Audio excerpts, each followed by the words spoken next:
नमस्ते। चलिए आज बात करते हैं एक बड़ी ही दिलचस्प कहानी की, जिसमें हमारा पुराना पारंपरिक ज्ञान और आज का विज्ञान दोनों एक साथ मिलते हैं। कभी सोचा है कि हमारी अपनी रसोई का एक मामूली सा मसाला उन गायों को ठीक कर सकता है जिन्हें सर्दी जुकाम ने पकड़ लिया हो? सुनने में अजीब लगता है ना? हाँ, और यही सवाल आज हमारी इस पूरी बातचीत का सेंटर पॉइंट है। क्या सच में एक छोटा सा मसाला जिसे हम लगभग रोज ही इस्तेमाल करते हैं, हमारे किसानों की एक बहुत बड़ी समस्या का हल हो सकता है? देखिए, जो लोग किसानी या पशुपालन से जुड़े हैं, उनके लिए जानवर सिर्फ जानवर नहीं होते, वो उनकी रोजी रोटी होते हैं, उनकी आजीविका का जरिया। तो जाहिर सी बात है, जब कोई जानवर बीमार पड़ता है ना, भले ही वो सर्दी खांसी जैसी आम बीमारी ही क्यों ना हो, तो ये उनके लिए एक बहुत बड़ी टेंशन की बात बन जाती है। तो फिर इस कमाल के सल्यूशन के पीछे कौन है? चलिए मिलते हैं उनसे। इनका नाम है प्रोफेसर डॉक्टर बलराम साहू, और लोग इन्हें प्यार से सड़क किनारे का प्रोफेसर भी बुलाते हैं। और ये है उनकी चलती फिरती क्लास, पथय पाठशाला। अच्छा, तो डॉक्टर साहू हैं क्या? वो एक एथनो वेटरिनरी एक्सपर्ट हैं, मतलब जो जानवरों के इलाज के पारंपरिक देसी तरीकों के माहिर होते हैं।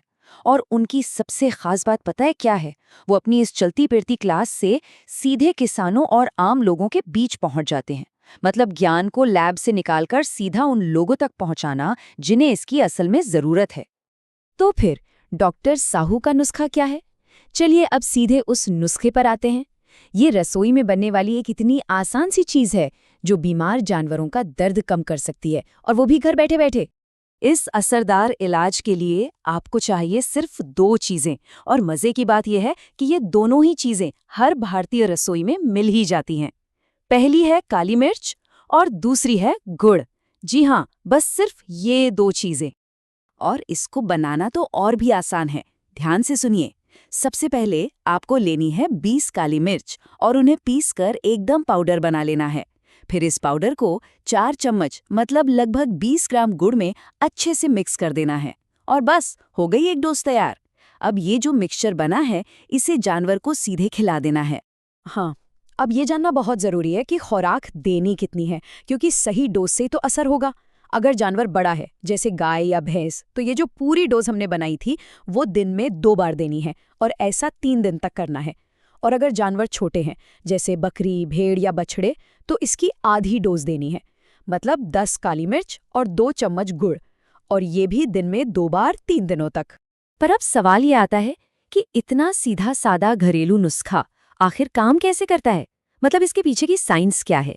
चलिए अब जरा इसको भी समझते हैं।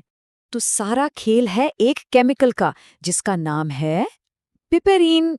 ये काली मिर्च के अंदर पाया जाने वाला मेन एक्टिव कंपोनेंट है, और काली मिर्च के जितने भी औषधीय मतलब मेडिसिनल गुण है ना, वो इसी की वजह से हैं। तो ये पिपेरिन करता क्या है? देखिए, इसके 2 बड़े काम हैं। पहला, ये एक एंटी माइक्रोबियल एजेंट है। आसान भाषा में कहें तो ये सीधे उन जर्म्स पर अटैक करता है जिनकी वजह से जानवर बीमार है। और दूसरा, ये हमारी खून की नसों को मतलब ब्लड वेसल्स को थोड़ा चौड़ा कर देता है। अब इससे होता यह है कि ब्लड फ्लो बेहतर हो जाता है, सूजन कम होती है, और जानवर को सांस लेने में जो दिक्कत हो रही थी उसमें भी आराम मिलता है। तो ये तो हो गई साइंस की बात, लेकिन इस नुस्खे का असर सिर्फ जानवर की सेहत तक ही नहीं है। इसका एक बहुत बड़ा सामाजिक और आर्थिक पहलू भी है। ये एक बहुत ही आसान और असरदार तरीका है जिसका इम्पैक्ट बहुत गहरा है। इस बारे में डॉक्टर बलराम साहू खुद क्या कहते हैं वो सुनना चाहिए। वो कहते हैं, ये सिर्फ एक कम खर्चे वाला तरीका ही नहीं है, बल्कि ये गरीबों और महिलाओं दोनों के लिए फायदेमंद है। तो इसका मतलब क्या हुआ? चलिए समझते हैं।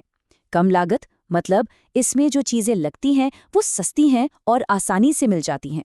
गरीबों के हित में मतलब जिन किसानों के पास ज्यादा पैसे नहीं हैं, वो भी इसे आराम से इस्तेमाल कर सकते हैं। और महिलाओं के हित में ये बात बहुत जरूरी है, क्योंकि अक्सर घरों में जानवरों की देखभाल की जिम्मेदारी महिलाओं पर होती है, और ये नुस्खा उन्हें एक ताकत देता है, उन्हें सशक्त बनाता है। तो आज की ये पूरी बातचीत हमें एक बहुत बड़े सवाल के साथ छोड़ जाती है। जरा सोचिए, हमारे आसपास ही, हमारी अपनी परंपराओं में, हमारी रसोई में ऐसे और कितने सरल लेकिन जबरदस्त समाधान छुपे हुए हैं, जो बस इस इंतजार में है कि कोई उन्हें ढूंढे और इस्तेमाल करे।